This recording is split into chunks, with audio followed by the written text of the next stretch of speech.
Mas, sampean tak masuki di grup WA bersama dengan kelompok orang-orang yang ingin mengadakan perubahan di negeri ini di tahun 2024. Setuju kan? Inilah telepon dari tokoh nasional penggerak kekuatan massa yang mendukung pemerintahan saat ini. Yang saya pun bertanya, siapa aja ada di grup tersebut? Dijelaskan panjang lebar nama-nama tokoh nasional baik yang dari incumbent, politikus, hingga tokoh oposisi. Lengkap dan orang berpengaruh. Maka saya mengajukan syarat sederhana. Bolehkah diskusinya adalah tentang perubahan total bernegara? Seperti apa itu, Mas? Demikian dipertanya menyelidik.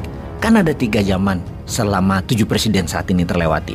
Zaman Orde Lama, zaman Orde Baru, dan zaman Reformasi. Kalau grup tadi setuju, maka kita diskusikan adalah tahun 2024 adalah tahun terakhir era zaman reformasi tersebut. Kita ganti era baru, sistem baru, pola baru yang bukan hanya mengikuti kemajuan kecepatan zaman saat ini, namun era baru mendahului zamannya agar Indonesia menjadi negara terdepan di tahun Indonesia ulang tahun ke-100, yaitu Indonesia Emas di tahun 2045. Kalau setuju, saya bergabung. Waduh Mas, kalau idenya begitu, ya kita buat grup bertiga dulu aja. Saya, Mas Bosman, dan dia menyebut sebuah nama yang dikenal luas secara nasional.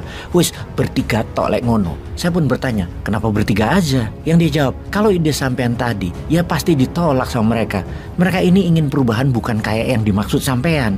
Gak ingin mereka berubah seperti itu. Radikal sekali ide sampean itu. Mereka ya tetap ingin seperti ini. Pejabat korupsi masih bisa jabat lagi, DPR masih bisa main uang anggaran APBN. Yang dirubah cuman pucuk pimpinan saja. Sisanya yang gak mau berubah, dan pucuk pimpinan itu harus orang mereka yang akan mengakomodasi libido mereka. Walah begitu, di mana perubahannya? Kalau gitu, mendingan kita sama pasukan Newman Army, wah nggak repot. Tak kira mereka ingin berubah secara struktural. Misalnya, ekonominya pakai MMT yang tanpa bunga, tidak mengutang tapi printing money terhadap produksi dan dipastikan bukan untuk create demand tapi create supply. Kemudian dedolarisasi, transaksi kurangi ketergantungan dengan dolar, pakai rupiah, emas dan Bitcoin. Kementerian Pertahanan diubah jadi Kementerian Perang. War Minister, Bank Indonesia di bawah Kementerian Keuangan, polisinya jadi Kementerian Homeland Security, Menteri Perang punya wakil Panglima TNI, Menteri Homeland Security wakilnya Kapolri.